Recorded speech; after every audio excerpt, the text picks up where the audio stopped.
명품과 짝퉁의 차이가 뭘까요, 여러분? 일단 대부분은 다 명품과 짝퉁의 차이를 품질로 생각을 합니다. 품질이 일단 큰 차이가.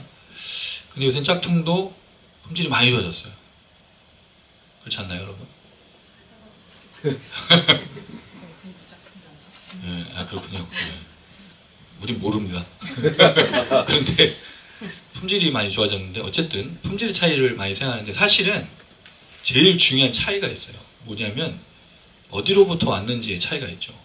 명품은 명품 회사로부터 와요. 물론 명품 회사가 다 만드는 게 아닙니다. 하청업체가 있죠. 그래서 하청업체로 해서 그 이름을 달고 브랜드로 나오는 거예요. 짝퉁은요 전혀 다른 회사가 만들죠. 그 이름을 붙이지만 그 이름이 아닌 거죠.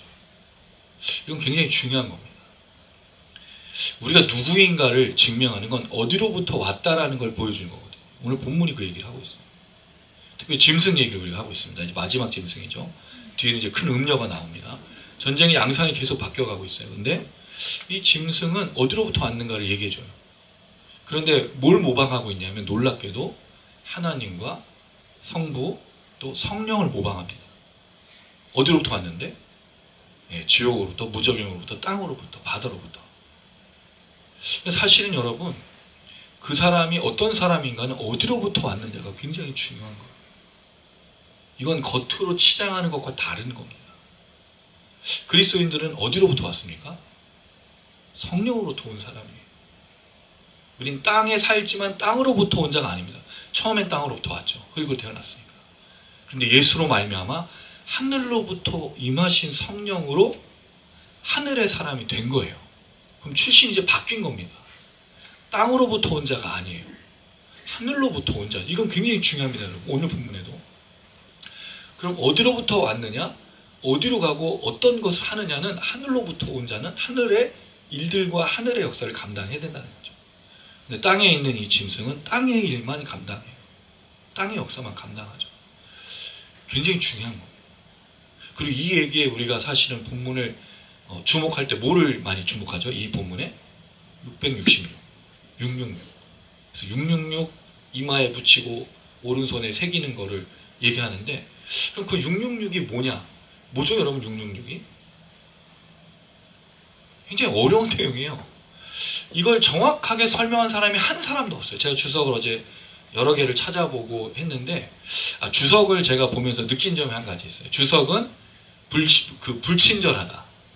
자기 관점으로 써놨지만 뭘 말하려고 하는지가 없어요. 그냥 해설만 하는 거예요. 해설. 이게 도대체 뭘 말하려고 하는 거에 초점이 있는 게 아니라 이 의미만 찾고 그 다음 끝인 거예요.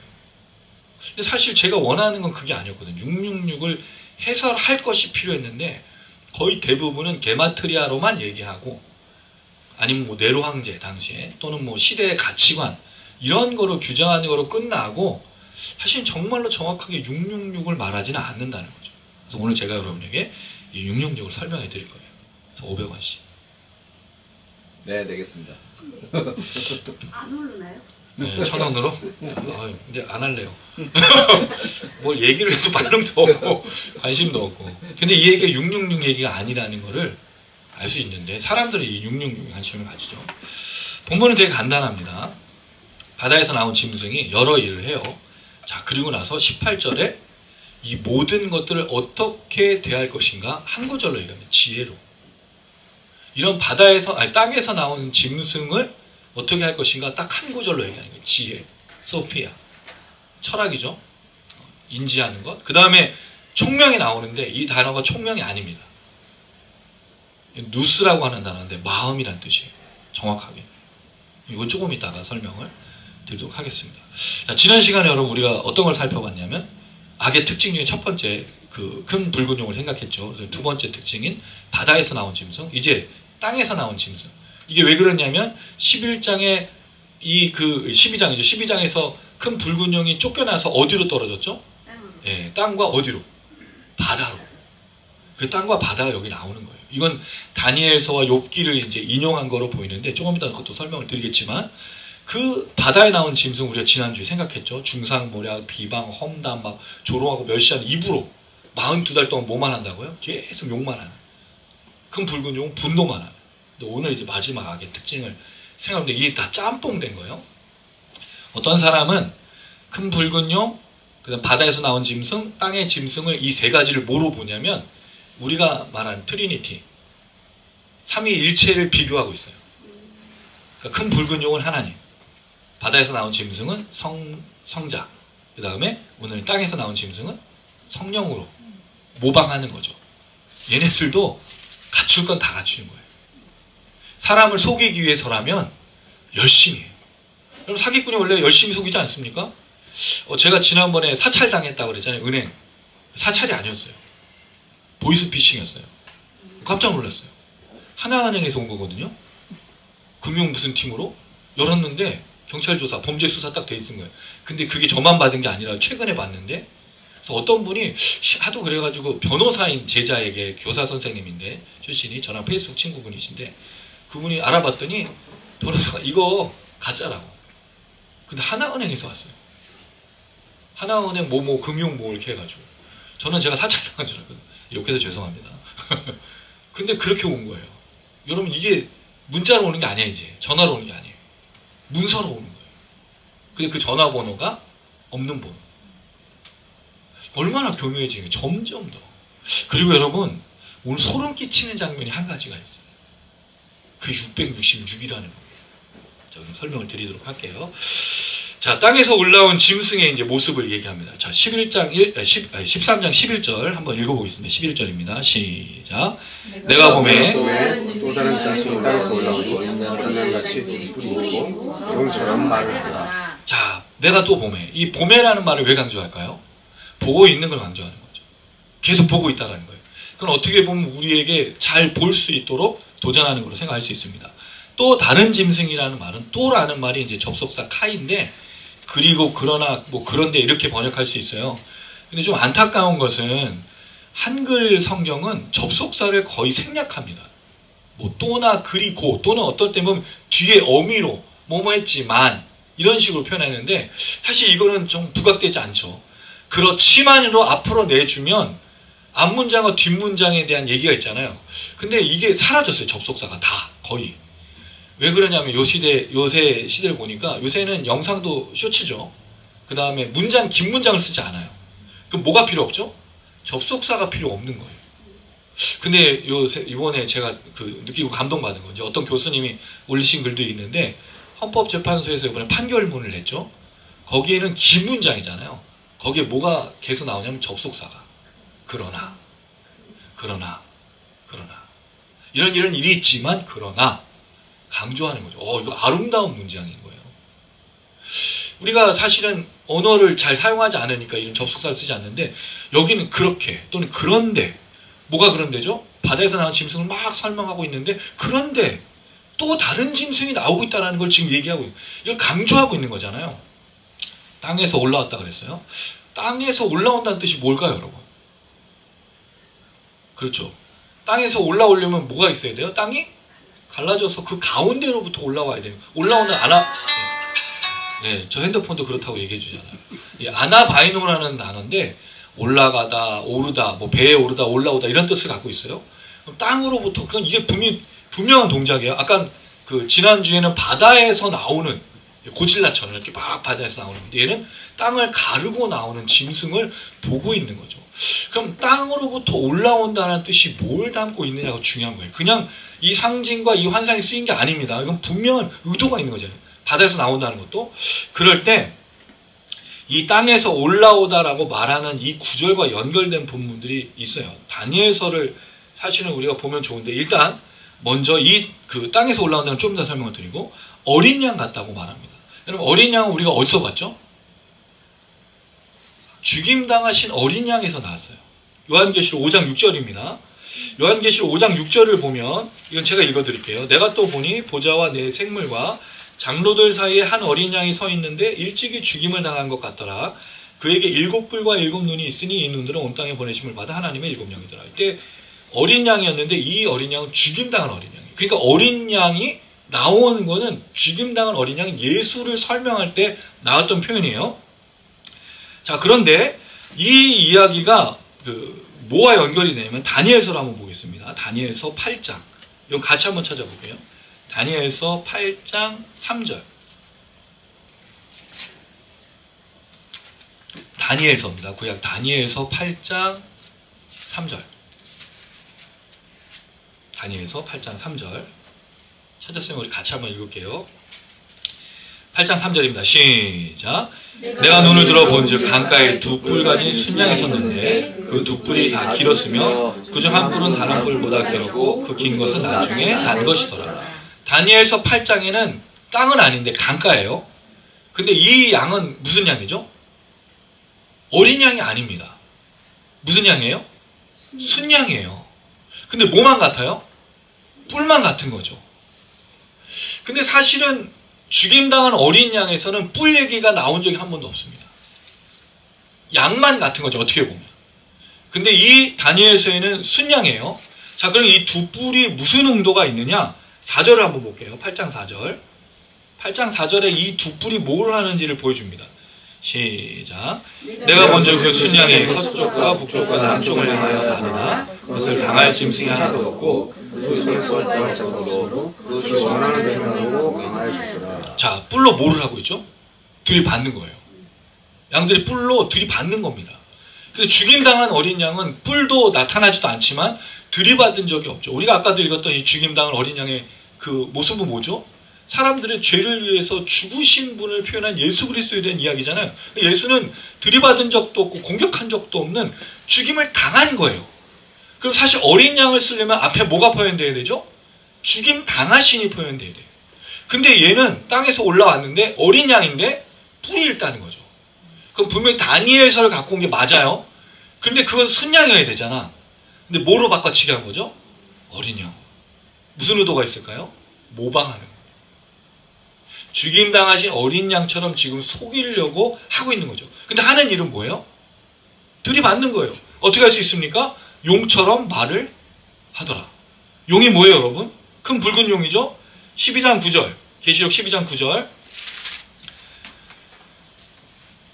이건 혜빈 집사님 한번 읽어주시고요.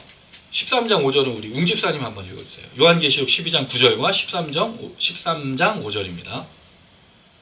큰 용이 내쫓기니 옛됨 곧 마귀라고도 하고 사탄이라고도 하며 온 천하를 꿰는 자라. 그가 땅으로 내쫓기니 그의 사자들도 그와 함께 내쫓기니. 네. 또 짐승이 과장되고 신성 모독을 말하는 입을 받고 또 42달 동안 일할 권세를 받으니라. 자, 이걸 보면 이 들이받고 이 뿔로 가지고 하는 용의 말을 한다는 말은 비방과 중상모략과 미혹과 뭐 여러 가지, 그러니까 바다에서 나온 짐승도 되고 큰 붉은 용이 하는 것처럼 분노와 충을 포함한 모든 것을 하고 있다는 것을 알 수 있죠. 자, 그 다음에 12절에 이 내용이 반복돼요. 짐승의 모든 권세를 그 앞에서 행했다. 짐승의 모든 권세가 뭐겠습니까?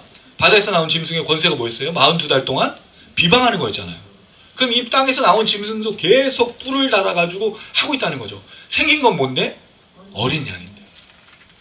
철저하게 사람들을 미혹시키는 모습을 가지고 있다는 거죠. 자, 그랬을 때 이 땅에서 올라온 것과 어린 양과 같은 이거, 또 말을 한다는 이 표현을 보면 과연 이 땅에서 나온다는 말이 무슨 뜻인가 라는 좀 생각이 듭니다.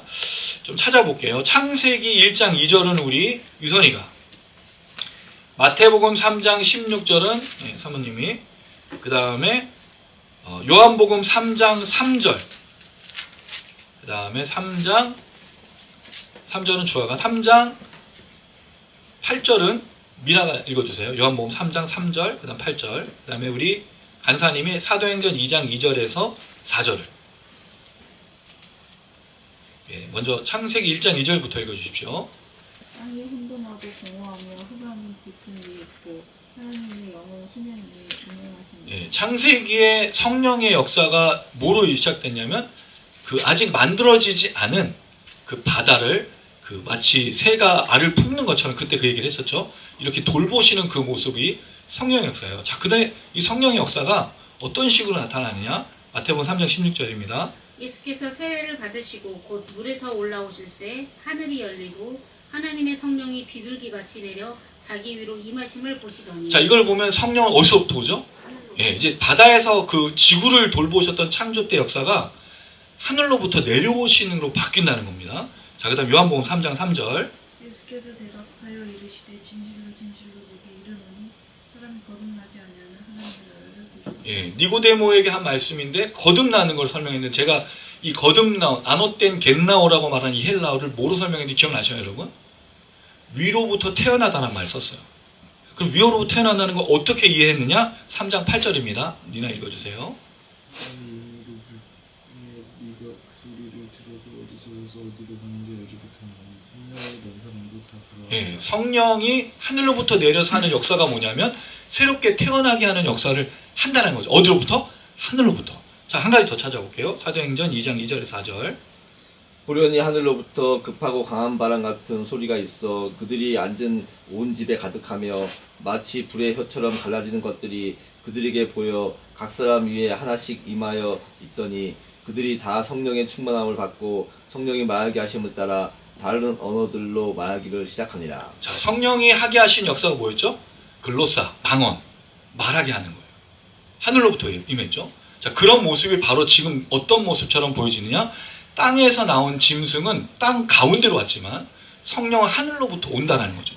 근데 하는 역할들을 볼 때 땅에서 나온 짐승은 마치 뭐처럼 하고 있냐면 성령처럼 악한 영도 이렇게 큰 붉은 용과 바다의 짐승을 말하는 것처럼 교묘히 속이는 그 역할을 한다는 거죠. 그러니까 이게 하나님과 성자와 성령을 빗대어서 바다의 짐승, 땅의 짐승이 비슷한 식으로 움직여가고 있다는 것을 볼 수 있다는 거죠. 이게 그 마귀와 악한 사단의 역사인 거예요. 교묘하고 모방하는 거죠. 그런데 출신이 어디라고요? 땅으로부터 왔어요. 바다로부터 왔어요. 속이는 겁니다. 모방하는 겁니다. 근데 철저하게 속이니까 성령처럼 보이죠. 또 그거를 알 수 있는 게 뭐냐면 여러분이 재밌는 게 한 가지가 있어요. 13절에 심지어 사람들 앞에서 이적을 행하는데 뭐를 떨어뜨리죠? 하늘로부터 불을 떨어뜨려요. 이게 주로 우리가 어떤 표현이었냐면 그 죽임당한 하나님 말씀을 지키고 증거했던 순교당한 사람들이 우리의 원한을 갚아주실 때가 언제입니까? 그 수가 차기까지 하라 한 다음에 그 땅에다가 그 진노를 쏟아내는 게 다 불이었죠. 8장의 성도들의 기도를 응답하시면서 제단에 쏟아낸 게 번개와 우려 이런 불이었어요. 그럼 심판으로 볼 수 있겠냐? 이 이적을 행한 게 물론 이게 모세의 출애굽과 연결해서 보기도 하지만 저는 이걸 뭐처럼 보냐면 성령이 불로 임하신 것처럼 얘는 땅으로부터 와서 사람들에게 임하는 것처럼 보이게 한다는 거죠. 그래서 성령처럼 모방하고 있는 악한 사단 마귀의 역사가 아니겠는가 그렇게 추정하는 겁니다. 이 자세한 얘기는 또 주중에 이야기하도록 할게요. 자, 그리고 나서 12절 읽어보겠습니다. 12절 시작. 그가 먼저 나온 짐승의 모든 권세를 그 앞에서 행하고 땅과 땅에 사는 자들을 처음 짐승에게 경배하게 하니 곧 죽게 되었던 상처가 나은 자니라. 자, 여기 보면 이제 이 땅에서 나온 짐승이 한 역할이 있어요. 뭐를 하냐면 먼저 나온 짐승, 바다에서 나온 짐승이죠. 이 짐승을 모든 것을 행해서 땅에 사는 자들을 처음 짐승에게 뭐하게? 예, 이게 성의 역할이잖아요. 그러니까 이적을 행하는 이유, 사람들을 미혹시키는 이유가 뭐냐면 경배하게 하는 거예요. 이 사람들에게 땅에 있는 사람들에게 미혹시켜서 이 우상과 이 큰 붉은 용과 바다에서 나온 짐승과 땅에 사는 짐승을 경배하도록 하는 행위를 보여준다는 거죠. 그래서 학자들은 또 이걸 뭐로 설명하냐면 거짓 선지자나 거짓 예언자로 보기도 합니다. 왜냐하면 사실 여러분 엘리야가 땅에다가 불을 쏟아내죠. 언제였습니까? 열왕기 상에 보면 그 아합과 이세벨 시대에 가뭄을 주셨을 때 누가 진짜 하나님이냐, 누가 진짜 신이냐, 바알과 아세라 선지자하고 그때 대결을 벌이죠. 근데 하늘에서 뭐가 내렸습니까? 여러분 비가 내린 게 아니라 불이 내렸잖아요. 그리고 또 하나 엘리야에게 있어서 불 내린 사건이 한 가지가 더 있어요. 그건 아하시아라는 왕이 주중엔 자세하게 드리겠지만 아하시아라는 왕이 북이스라엘 왕 중에 하나인데 이 왕이 자기가 그 난간에 떨어져서 죽을 뻔하게 됩니다.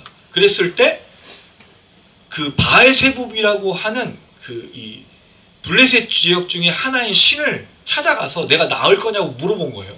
엘리야가 이 소식을 들었죠.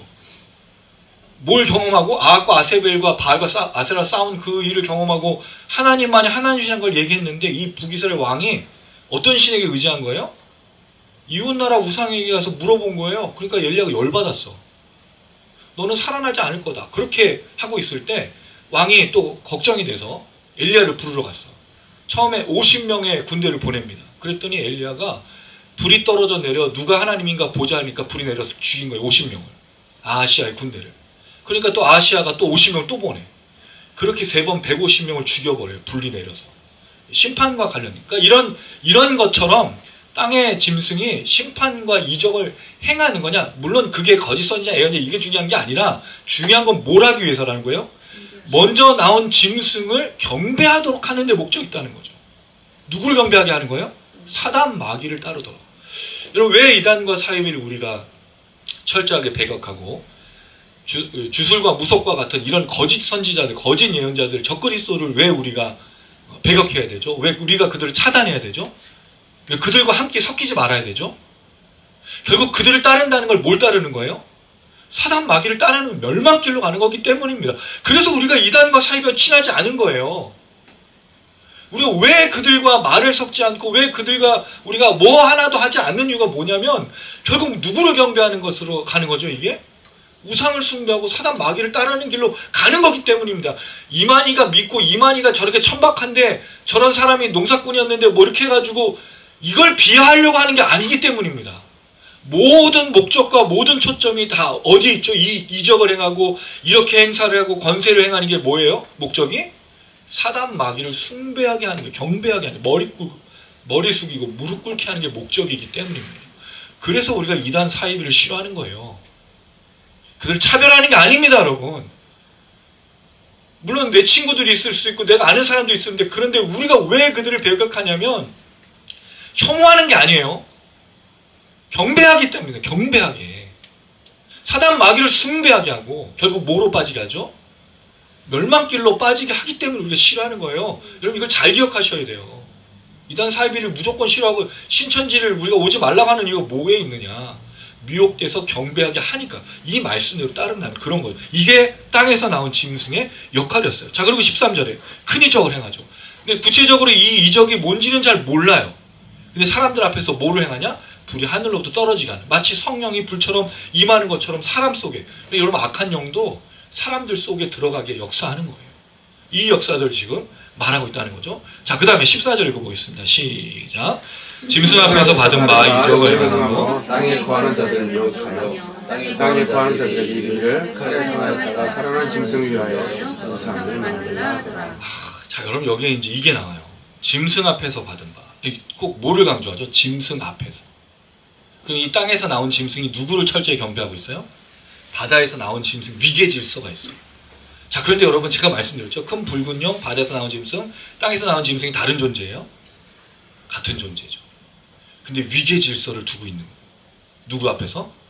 사람들 앞에서. 결국 이건 누구를 높이는 거죠?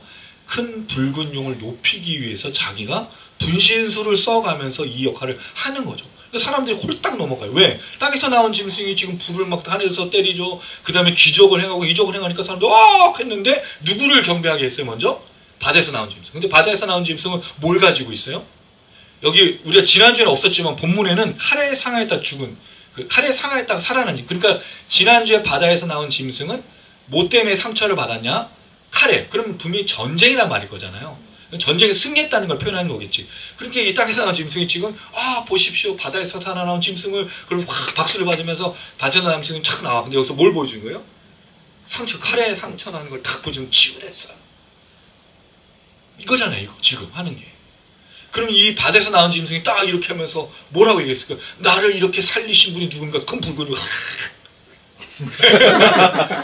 지금 이렇게 연출하고 있는 거예요. 지금 이거를. 이렇게 연출하는 거예요. 뭔가 있어 보이지 않아요. 이게 똑같아요. 이단과 사이비가. 교주가 처음부터 나와가지고 딱 이러는 게 아니에요. 그 밑에 있는 애들, 막 친절하게 잘해주잖아요. 그쵸? 한 6개월을 막, 너 없이 살 수 없을 것 같아. 막 그렇게 선혹을 했는데, 알고 봤더니 누굴 만났어요? 어떤 선교사님이랑 누굴 만났어. 근데 그분도 너무 친절해. 6개월 동안 뭘 배워? 성경 공부를 했어. 그리고 나서 나중에 딱 봤더니 도회사와 성령과 메시아가 누구였어요? 이만희가 딱 나오는 거예요. 그렇잖아. 이게 지금 그거 아니에요? 이런 식으로 하고 있는 거예요. 이거에 다 넘어가는 거죠. 왜? 이적도 있죠. 상처가 나왔죠. 여러분 이단과 사입이 그 사람들은 기적이 없을까요? 있잖아요. 내가 이 누구를 믿었는데 뭐 이렇게 했다는 그런 얘기 하지 않습니까? 똑같은 거예요. 그걸 보여주고 있는 거예요. 이렇게 하는데 결국은 뭘 하게 만드느냐? 땅에 거하는 자들이 이르기를 칼에 상하였다가 살아난 짐승이야. 뭘 만들라고요? 이렇게 만드는 거예요. 그 끝에 뭘 만들라고요? 우상이 뭐예요? 에이콘이라는 단어예요. 형상이에요, 형상. 그리고 여러분 사실은 바다에서 나온 짐승을 그냥 직접 숭배하면 되잖아. 근데 왜 이렇게 할까요? 바다에서 나온 짐승 무소부지하지 않아요. 다녀야 되잖아. 그러니까 계속 뭘 갖고 있으라는 거죠? 우상으로 섬길 수 있도록 만들라는 거죠. 여러분 지혜가 있어요, 얘네들이. 미혹해 하는 것의 끝이 그냥 무시할 만한 게 아니에요. 그래서 여러분 우리가 이만희가 농부 출신에 막 되게 지금 막 94세 이러고 있는데 우리 무시하지만 그 교주는 그 교단에서는 절대로 무시하지 않죠. 우리가 JMS 그 사람 되게 시리하고 그렇잖아요. 정명석이. 근데 그쪽에서는 난리 부르쓴 거예요. 우상으로 만드는 거죠. 그럼 우상을 만들려면 뭐가 필요하죠? 우상화 작업이 있는 거예요. 그게 뭐죠? 미혹하게. 철저하게. 그 김일성이 어떻게 그 낙엽을 타고 두만강을 건넜을까요? 솔방울로? 그 수찬을 만들어서 어떻게 됐을까요? 미화한 거예요. 미혹해서. 결국 뭘로 만든 거죠? 신으로 만든 겁니다. 이게 기독교에도 일어나는 거 아니에요, 지금? 수많은 거짓된 선지자, 거짓된 목사들이 뭘 만들어요? 미화하잖아요, 미화. 여러분, 진짜 깜짝 놀란 거예요. 두 교회가 있어요. 이건 실명을 밝힐게. 김사만 명성교회. 목사님 뭐가 있어요? 등대상. 왜? 그 연예인들이 하는 그 상 있죠? 교회도 만들었어. 그럼 거기서 사람들이 절을 해. 미친 거 아니에요? 근데 그 사람들은 그거를 존경으로 표현해. 또 하나, 우리 교단, 사랑의 오정현 목사. 오정현 목사 찬송가가 있어요. 오정현 목사를 위해 불러준 노래가 있어. 이게 우상화 아닙니까, 여러분? 왜 목사가 노래를 받아야 돼요? 스승이에요? 뭐 어머니예요? 이상한 거예요. 근데 이 시대에 그게 가능하다고. 우리 교단이야. 그리고 우리 교단과 버금가는 통합교단이야. 철저히 뭐 하는 거죠? 미혹해서 뭘 만들어요? 우상을 만드는 거죠. 이게 무서운 겁니다. 사람은 우상으로 섬길 수 있는 존재가 아니에요. 사람은 그렇게 할 수 있는 존재. 알잖아요, 여러분. 우리가 어떤 사람인지, 어떤 존재인지 본인도 알고 있다고요. 그런데 그렇게 만들니까 마치 모처럼 느껴지는 거죠. 그렇게 느껴지는 거예요. 그러니까 광화문의 광장에서 나온 전 모 씨, 저는 그분을 목사라고 보지 않습니다. 그 사람은 뭐예요? 이 시대에 엘리야와 같은 선지자가 됐어. 그 다음에 다윗 시대에는 나단 같은 선지자처럼 말을 해. 미친 거 아니에요? 그럴 수 없는 거예요. 그런데 이렇게 땅에 나온 짐승이 이 작업을 해서 미혹해서 우상을 만들고 있는 겁니다. 자, 그리고 나서 15절입니다. 시작. 그가 권세를 받아 그 짐승의 우상에게 생기를 주어 그 짐승의 우상으로 말하게 하고 또 짐승의 우상에게 경배하지 아니하는 자는 몇이든지 다 죽이게 하더라. 이게 이제 무서운 거죠. 공산주의의 모습과 똑같지 않습니까? 일단 김일성 우상화했어요. 그럼 뭘 하기 시작하죠? 섬기거나 경배하지 않으면 뭘 하기 시작해요? 핍박을 합니다. 그 다음에 사람을 죽여버리죠. 어디서 나왔을까요? 다 성경에서 나온 거예요. 북한이 여러분 원래 평양이 동방의 예루살렘이었잖아요. 근데 한 번에 다 무너진 거예요. 그럼 그 사람들도 기독교를 알고 있었다는 거죠. 여러분 이단들의 특징이 다 어디서 나왔어요? 그렇잖아요. 우상화, 철저한 우상화 작업을 해요. 권세를 받아. 우상에게 뭘 넣어줘요? 생기. 근데 이 생기라는 단어가 사실은 그 본문에서 나오고 있는 이 생기는 푸념한데 숨, 호흡 이런 그 뭐 영도 되고 사실 그렇게 돼요. 근데 이게 생기는 아니야. 그냥 기죠, 기. 왜냐하면 우리가 이 생기라는 것을 우리가 알 수 있는 데가 어딨죠? 두 증인에게서 나온 거 아니에요? 두 증인이 어린 양의 피와 하나님 말씀과 복음을 증거하다가 죽임을 당했죠? 시체가 3일 반 동안 모욕당했잖아요. 그랬을 때 하늘로부터 뭐가 오죠? 생기. 그때는 생기라고 돼 있어. 똑같은 푸뉴마에다가 뭐가 들어가 있냐면 살아있다라는 조회. 뭐 생명 뭐 이런 뜻이거든요. 생명의 기운이 들어간 거예요. 그럼 두 증인하고 이 우상하고 다 차이점이 뭐냐는 거죠. 여기에 이제 차이점이 있는 거예요. 그럼 창세기에서 기억나시는지 모르겠는데 우리가 창세기에서 하나님께서 짐승과 사람을 만드셨죠. 자, 사람을 만드신 다음에 뭘 불어 넣어 주셨어요? 생기. 거기서 생기가 뭘까요? 호흡일까요? 아니라고 그랬어요, 제가. 영을 불어 넣어 주신 거랬죠. 더 나아가서 성령을 불어 넣어 주신 것으로 볼 수 있다고 그랬어요. 그러면 왜 그 차이가 있느냐? 짐승도 뭘로 만들었죠? 흙으로 만들었거든요. 빚어서. 근데 호흡하잖아. 생기를 안 불어 넣어줬는데. 그럼 숨 쉰다는 뜻이죠. 이 얘기는. 이걸 빗대어 보면. 그런데 두 증인에게는 다시 호흡과 성령이 들어간 거예요. 영이. 근데 이거는 우상은 살아있는 척만 하는 거죠. 그럼 이 생기도 어떻게 보면 드라이아이스가 깔린 걸 수도 있어. 진짜 생기일 수도 있고 아닐 수도 있는 거. 왜? 우상을 움직이는 척만 하면 되는 거니까. 여러분 이게 얼마나 놀랍겠어요? 사람들에게 지금 뭘 만들려고 했어요? 바다에서 나온 짐승의 형상을 가지고 우상을 만들려고 한 거잖아요. 그랬더니 연출을 해. 뭐를 불어넣어 거기다? 하나님 따라하는 거잖아요. 하늘로부터 임한 성령이 따라하는 거잖아요. 지금 다 비슷한 거예요. 기독교인들이 속아 넘어가기 딱 좋은 거예요. 이게 그러면 땅에 사는 짐승의, 땅에 사는 사람들에게 유혹하는 게 아니에요. 누구에게 하는 거예요? 남아있는 성도들을 미혹하는 거 아닙니까, 결국에는.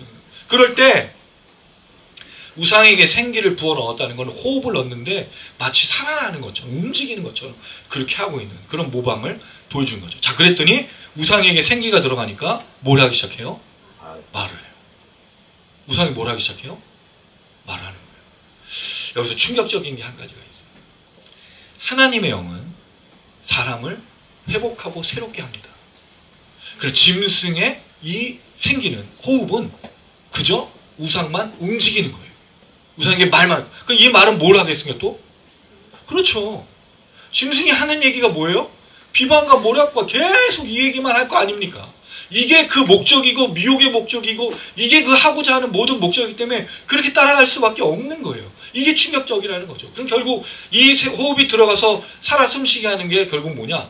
모방은 분명히 우상을 살아있게 하지만 실제로는 그 역사는 아니라는 거죠.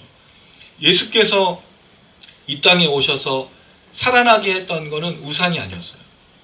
예수님이 이 땅에 오셔서 누구를 살아나게 하셨죠? 죄인들이었어요. 병자였고요. 귀신 들렸고 중풍병에 걸린 수많은 자유하지 못하고 눈멀고 안전뱅이들 갇혀있던 사람들이었어요. 근데 짐승은요? 사람을 살릴 수가 없는 거예요. 짐승은 절대로 할 수가 없어요. 짐승은 뭐 하기 원하는 사람이죠? 멸망길로 가게 하는 사람인데 비방하는 사람인데 누구를 살려요? 살리는 것처럼 보이지만 실제로는 뭘 살리고 있다고요? 우상들을 살리고 있는 거예요. 도구들을 살리고 있는 거죠. 이 시대의 기독교가 뭘 살려야 되는지 다시 한번 생각해 봅니다. 사실 살리기 위해서 우리가 여기 있는 거잖아요. 우리도 살아나서 여기 있는 거 아닙니까? 그래서 내가 살아났기 때문에 다른 사람도 살아나야 된다고 말하기 위해서 존재하는 거예요. 그럼 살리는 종교가 기독교여야 돼요. 이게 되게 중요한 겁니다. 어쨌든 짐승은 이렇게 말하게 하죠. 자, 그리고 나서 짐승의 우상에 경배하지 아니하는 자는 몇이든지, 이 몇이든지라는 말은요, 죽을 수 있을 만큼 죽이라는 뜻이에요. 그만큼 죽여. 땅의 권세가 지금 누구에게 있는 거예요? 이 땅의 짐승에게 있는 거예요. 그러니까 우상에 절하지 않으면 우리 많이 봤던 거잖아요, 여러분. 핍박의 시대, 특별히 요한계시록의 시대. 물론 이 짐승을 666이라는 말, 게마트리아로 해서, 게마트리아가 뭐냐면 헬라어도 철자잖아요. 그 철자를 숫자로 환원하는 거예요. 그러니까 1부터 9까지입니다. 이 자음이. 그 자음을 가지고 뭐 이오타 뭐 이런 건 뭐 620 뭐 이런 식으로 해서 만들어진 숫자 다 총합을 하는데 이걸 네로 황제로 이제 봤었어요, 사실은. 근데 네로 황제는 실제로 그 이름으로 한 게 아니라 히브리어로 음역해가지고 다시 그거를 헬라어로 바꿔서 두 번의 작업을 거쳐서 616이 돼요. 근데 나중에 이것이 666으로 바뀌게 되는 여러 작업이 있는 거죠. 그럼 여러분 만약에 이게 게마트리아라는 666이 되려면 우리가 전통적으로 기독교 신앙을 가진 다음부터 뭘 배워야 돼요? 그 알파벳을 숫자로 바꾸는 거를 배워야지. 신학교 과정에 이게 있어야 되는 거예요. 근데 이거 우리 배우지 않잖아요. 여러분 우리 게마트리아라는 걸 들어보신 적도 있고 배운 적 있으세요? 거의 없지 않습니까? 사람 이름을 숫자로 표현하는 거 우리가 잘 하지 않아요. 그리고 실제로 초대 교부들은 네로 황제로 본 적이 없어요. 우린 그렇게 추정하는 거지. 이걸 왜 할까요? 짐승의 수 이 이름을 붙여서 누구를 자꾸 사단으로 만들어야 되니까. 그래서 우리 기독교에 제일 많이 한 작업이 뭐예요? 김일성, 공산당, 빨갱이, 또 저기 천주교 그 교황, 그게 우리 666 짐승의 수라고 배우지 않았어요, 여러분? 안 배웠어요? 저만 배웠어요? 나는 어디서 온 거지? 저는 그렇게 배웠어요. 천주교는 이단이고 그 천주교의 수장인 교황은 적그리스도다. 저는 이렇게 배웠어요. 제가 모교 그 모태신앙을 잘하면서. 근데 그렇지 않습니다, 여러분. 주의하셔야 돼요. 그 다음 뭐 이슬람의 그 사람이 뭐 적그리스도냐 이런 것도 아닌 거예요. 이건 조금 이따가 설명을 드리도록 할게요. 어쨌든 이 짐승이 하는 게 뭐냐, 우상을 만들어서 우상에 경배하게 하는데 결국 우상에 절하지 않으면, 경배하지 않으면 사람을 죽이겠다는 거예요. 그럼 그 뭐가 시작되는 거죠? 핍박과 박해가 시작되는 거예요. 누구에게? 성전 바깥 마당에 있는 성도들에게 이제 일이 시작되는 거죠. 자, 그리고 나서 16절입니다. 읽어보겠습니다. 시작. 그가 모든 자, 곧 작은 자나 큰 자나 부자나 가난한 자나 자유인이나 종들에게 그 오른손이나 이마에 표를 받게 하고. 여러분, 이 표현을 좀 주목해야 될 필요가 있어요.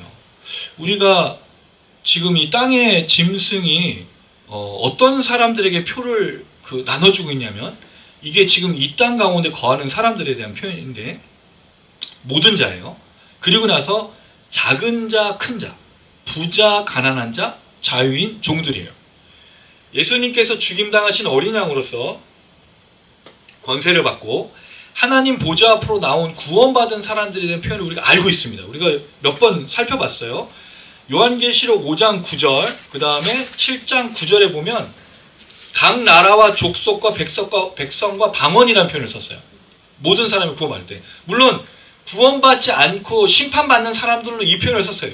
여기에는 뭐가 없는 거예요? 부자, 작은 자 이런 게 없어. 근데 이 표현을 썼다는 이유가 뭘까요? 이 표현이 한번 나온 적이 있습니다. 6장 15절에 보면 하나님이 땅에 심판을 내리실 때, 한번 찾아볼까요? 6장 15절. 요한계시록 6장 15절이 거의 다 왔습니다, 여러분. 요한계시록 6장 15절입니다. 같이 읽어볼게요. 6장 15절 시작. 땅의 임금들과 왕족들과 장군들과 부자들과 강한 자들과 모든 종과 자유인이 그가 산들의 발 틈에 숨어. 심판받는 사람들의 특징이잖아요. 근데 이게 무슨 특징이냐는 거죠. 왕이 있다는 건 뭐가 있다는 거예요? 종이 있다는 거예요. 노예가 있다는 거예요. 또 장군이 있으면 부하가 있고, 왕족이 있으면 노예, 부자가 있으면 가난한 자, 강한 자가 있으면 약한 자. 뭐 하고 있는 거죠?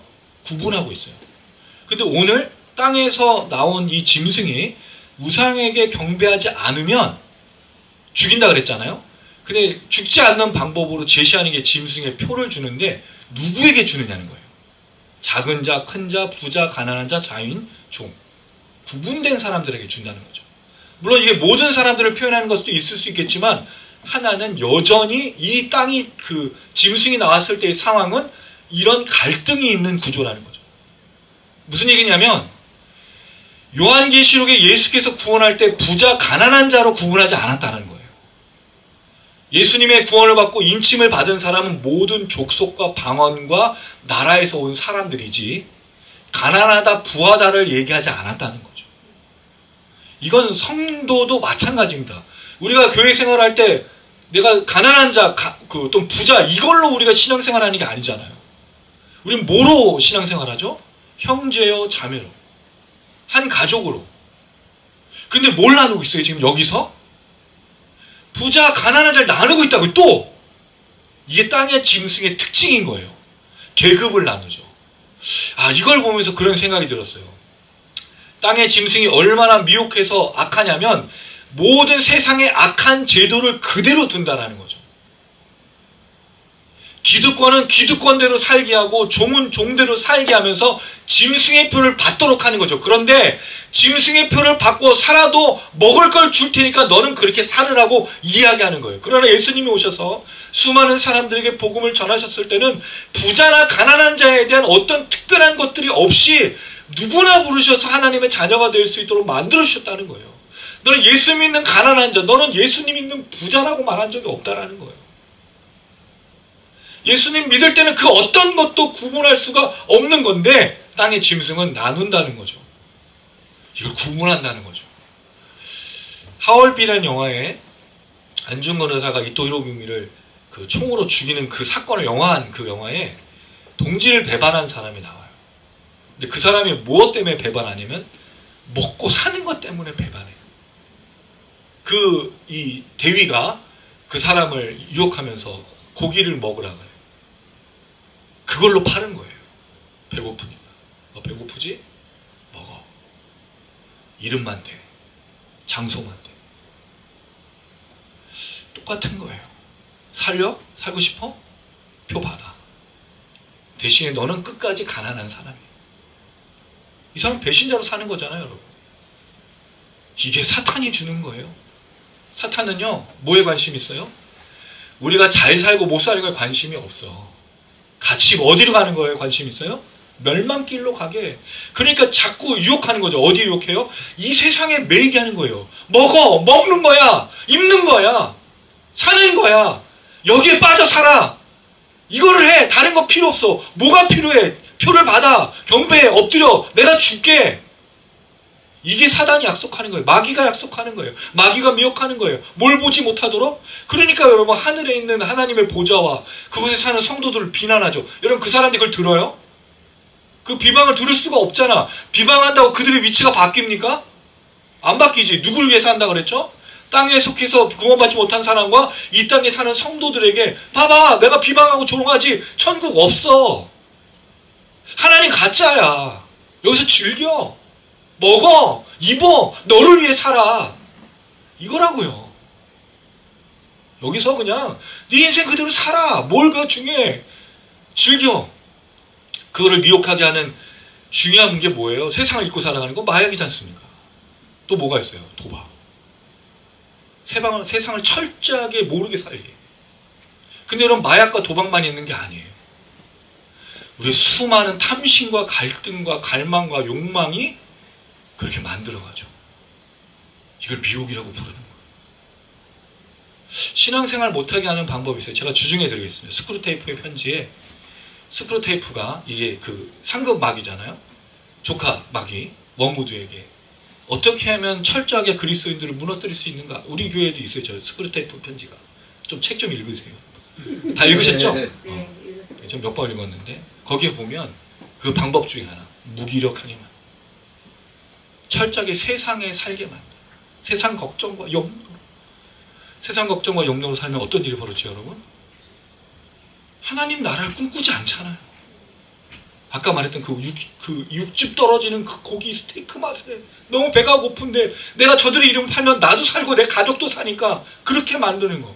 모든 것들을 잊게 만드는 게 바로 여기서 살도록 매이게 하는 것 아니겠습니까? 물론 여러분 이것과 매일매일 살아가는 우리의 삶을 바로 등가로 매기기는 어려워요. 근데 여기에 매어 빠지게 되는 것이 무엇인지 고민해 봐야 된다는 거죠. 미혹되고 있는 건 아닌지 생각해 봐야 되는 거예요. 왜? 우리 너무 많은 일상이 하나님 나라를 꿈꾸고 하나님의 정의와 공의를 추구하는 삶이 아닌 그저 먹고 마시고 입는 것으로 끝나는 게 더 많기 때문입니다. 사실 왜 걱정해요, 여러분? 무엇 때문에 걱정합니까? 무엇 때문에 염려해요? 무엇 때문에 두려워합니까? 왜 내일 일을 걱정하시죠? 내일 내가 잘못될까 봐. 내가 산 집이, 내가 하는 일들이 안 될까 봐 그거를 걱정하는 거 아니에요? 그렇지 않습니까? 솔직하게. 만약에 내일 일을 걱정하지 않는다면 우리가 이렇게 살지는 않잖아요. 담대하게 살 거 아니에요. 그 미혹된 자의 특징으로 만들어가는 게 이 사단 마귀의 특징이죠. 그래서 뭐를 나눠주기 시작해요? 배급을 하는 거죠. 표를 받으면 매매할 수 있는 거예요. 철저하게 귀속시키고 철저하게 가두죠. 예수 그리스도는요 철저하게 자유를 주셨어요. 예수 안에 뭐가 있죠? 자유가 있지 않습니까? 주의 안에 평안이 있지 않습니까? 근데 우리는 자꾸 어디로 들어가요? 표를 받고 매매하기 위해서 미혹되는 거죠. 거기 빠지는 거죠. 자기를 자꾸 거기다 몰아넣어. 세상의 말에, 세상의 가치관에, 세상의 것에 자기를 계속 거기다 몰아넣어. 그리고 낙심해, 절망해, 쓰러져, 무너져. 내가 뭐 잘못된 거 잘못되지 않았다고요. 우리 하나님의 나라와 하나님의 의를 구하고 하나님 것을 추구하는 건 전혀 잘못된 것이 아니에요. 그 다른 방법으로 잘못된 방법으로 나타나는 것이 문제겠지만 지금처럼 말하는 뭐 극우, 그 다음에 역사를 무시한 이런 기독교는 잘못된 거지만 하나님의 나라와 의를 추구한다면 반드시 뭐가 있다고요? 자유가 있어요. 노임이 있어요. 왜? 우리를 포로되어서 자유케 하고 우리를 갇힌 것에서 풀어준 분이 예수 그리스도시기 때문입니다. 그러니까 여러분 우리가 뭐가 가득하죠? 은혜가 가득한 것 아니에요. 은혜가 가득하고 또 받은 사랑을 깨달으니 뭘 하기 시작하죠? 사랑을 나눠주기 시작하는 거 아니겠습니까? 풍요로운 거예요. 물론 그런 말이 있습니다. 곳간이 넘쳐야 인심도 풍성하다고. 우리는 그런 게 아니에요. 우리는 곳간이 넘쳐서 하는 게 아니라 하나님의 은혜와 하나님의 역사가 풍요해서 흘려보내주는 겁니다. 할렐루야. 이게 뭐죠? 성령 충만. 그러니까 성령의 9가지 얼굴. 사랑, 희락, 화평, 온유, 오래 참음, 절제, 충성. 이런 게 나오는 거예요. 그러니까 우리가 어디서부터인가 이거를 미혹되고 있는지 생각해 봅니다. 이것 하나하나를 뺏어가고 있는 일들이 일어나고 있기 때문에 또 일주일 동안 여러분 이걸 돌아보는 거죠. 내가 뭘 뺏기고 있는지. 제일 먼저 뺏기는 게 뭘까요, 여러분? 두려움과 걱정과 이 묶인 거예요. 기쁨을 잃어버립니다. 왜? 두렵잖아요, 맨날. 우상에 절하지 않으면. 죽는 거니까. 우리 사실 그런 몇 개월 살지 않았어요, 여러분? 제가 정말 섬뜩했던 게 그거였어요. 영연백. 그게 뭐냐면 전시에 그 시체를 덮는 비닐 포장을 영연백이라고 불러요. 이게 처음에는 원래 매년 구입하는 개수가 있는데 계엄 때 3,000장 뭐 이런 식으로. 그 다음에 계엄이 그 멈춰지고 실패한 날 10,000개가 더 구입한 거예요. 계엄 세력들이. 그럼 뭐가 있었던 거예요, 여러분? 무슨 뭐 실패한 계엄, 뭐 평화로운 계엄, 경고용 이런 건 없는 거예요. 죽는 겁니다. 우리 중 누군가. 이거예요. 그게 이제 짐승의 역할이죠. 군부 독재가 그런 거 아닙니까? 마음에 안 들면 죽이고, 또 우리 기독교의 악한 역사, 제주 4.3 사건. 4월 3일날 일어난 사건이 아니에요, 여러분. 그게. 거의 한 몇 년 동안 8만 명 이상의 사람들이 학살당해. 누가 죽였냐? 기독교가 죽였다. 한경직 목사. 이 사람이 구성한 극우 기독교의 이 공산주의의 이 빨갱이라는 것에 잔인했어요. 강간하고 찔러 죽이고 그걸 즐긴 거죠. 이게 진짜 무서운 건 아니겠습니까? 이건 미혹된 거예요. 근데 기독교는 이런 일이 없어요. 우리는 십자군 전쟁을 하지 않습니다. 우리는 오히려 뭘 나눠주죠? 차별을 없애고 억울하고 괴로운 사람들을 돌보는 치유와 회복. 그러니까 땅의 짐승은 뭐만 치유해요? 우상만 만들어 생길러. 근데 기독교는 사람을 살린 거죠. 사람 살리는 종교가 돼야 돼요. 사람 회복하는 종교가 돼야 돼요. 자, 그리고 나서 짐승의 이름이 나옵니다. 17절 18절 같이 읽겠습니다. 시작. 누구든지 이 표를 가진 자는 매매를 못하게 하니 이 표는 곧 짐승의 이름이나 그 이름의 수라. 지혜가 여기 있으니 총명한 자는 그 짐승의 수를 세어라. 그것은 사람의 수니 그의 수는 666이니라. 사람들이 점점 이 짐승의 통치를 받게 되죠. 그러다 보니까 왜 죽기 싫으니까 표를 받아야 되잖아요. 표를 받아야만 뭘 할 수 있습니까? 매매할 수 있는 거, 먹고 살 수 있는 거예요. 그러니까 철저하게 뭐가 되어가고 있냐면 짐승화 되어가는 거예요. 군부 독재에서 살아난 사람들은 군부 독재화 돼가는 거고요. 누군가의 악한 것들을 닮아가기 시작하는 거예요. 그게 바로 짐승의 수인데 이 짐승의 이름과 수가 666인데 이게 666이 명이냐 뭐 아니면 이 뭐냐, 근데 아마도 이마나 오른손에 그 숫자를 새긴 것으로 보여주는데 놀랍게도 그게 짐승의 수가 아니라는 거죠. 결국에 뭐가 됐어요? 사람의 수가 됐어요. 짐승처럼 된 거예요. 저는 이제 소름 돋은 거예요. 좀비가 물으면 처음부터 좀비로 확 바뀌지 않죠. 몇 시간에, 물론 이거 영화긴 한데 좀비화 된 거예요. 이게 666이 된 거예요. 자기 스스로. 그래서 이게 그냥 666이 뭐냐를 따질 필요가 없어. 짐승의 수가 사람의 수가 됐다는 말은 사람들이, 땅의 사람들이 아까 말했던 부자, 표를 받은 사람들이 뭐처럼 바뀌어가는 거죠? 짐승처럼 돼가는 거예요. 이 이단의 특징 아닙니까? 사이비화돼가고 우상화되어가는, 점점 그렇게 변질되고 잘못된 것 화되어가요. 그러니까 여러분 우리가 깨어있지 않으면 나도 모르는 새에 이 미혹에 넘어가서 사단 마귀 화될 수 있는 거예요. 내가 추구하고 있던 것들이 그런 거죠. 그랬을 때 뭐 하라고요? 18절에 지혜가 여기 있으니. 이 말은 여러분 우리가 앞서 살폈던 13장 10절 성도들의 인내와 믿음이 여기 있느니라. 같은 표현을 써서 여기 성도들의 인내와 믿음이, 여기 지혜가. 그럼 성도들은 뭐가 있어야 되는 거예요? 지혜가 있어야 돼. 깨달아야 돼요. 봐야 돼. 근데 여러분 이걸 왜 볼 수 있죠? 요한이 봤잖아요. 지금 땅의 짐승이 올라오는 과정을 봤고, 이적을 베푸는 과정을 봤고, 우상을 만드는 과정을 봤고, 생기를 불어넣어준 과정을 다 본 거잖아요. 우리도 봤잖아, 성경을. 그럼 우리도 깨어서 보면 깨달아야 되는 거예요. 근데 여기에 뭐가 필요하다 그랬죠? 총명이 아니고 누스, 마음이 필요한 거다. 마음. 근데 이 마음이 뭐예요? 마음을 새롭게 함으로 변화를 받아. 이게 하나님의 성령이 임하면 뭐가 시작돼요? 회개가 시작이 되잖아. 그냥 뭐가 일어나죠? 마음이 변화되잖아요. 그럼 마음이 변화되는 건 뭐가 변화되는 거예요? 삶이 변화되는 거거든요. 이 얘기를 하는 거예요. 여기에 지혜가 있으니 이 모든 것들이 밀려오고 우리를 미혹할 때 뭐를 변화를 받아? 성령을 통해서 마음이 끊임없이 변화를 받아야 되는 회개 역사가 있어야 되는 거예요. 그 회개 역사는 결국 뭐를 이끌어내죠? 순종의 삶의 열매를 이끌어내는 거예요. 근데 만약에 여러분 짐승화되어 가는 사람은 미혹돼서 마음도 없고 그냥 그렇게 짐승화돼. 짐승은 뭐가 없어요? 마음이 없거든요. 우상은 뭐가 없어요? 마음이 없거든요. 성령이 없거든요. 이 차이인 거예요. 정말 무서운 겁니다. 그래서 신앙이라는 게 나도 모르게 미혹돼서 빠질 수가 있는 거예요. 철저하게 보고 이 핍박과 환난과 박해 속에서 우리 자신을 분별해야 되는 겁니다. 지혜로운 성도님들, 마음으로 새롭게 함으로 변화를 받아서 매일매일 순종의 걸음을 걸어가길 간절히 소망합니다. 그래야 여러분 이 마지막 때에 땅에 위로부터 올라온 이 짐승의 이 미혹에서 이겨낼 수 있고 승리할 수 있습니다. 여러분 오늘 이 말씀을 잘 기억해 주십시오. 결국은 순종하는 겁니다. 순종이 끝인 거예요. 다른 게 없어. 진짜 믿음은 뭐로 드러난다고요? 순종이에요. 순종. 그럼 그 순종이 뭐죠? 목사 말의 순종? 아니고 뭐의 순종? 하나님의 말씀에 순종하는 삶을 사셔야 됩니다. 그래 여러분들 되시기를 주님의 이름으로 축원합니다. 아멘.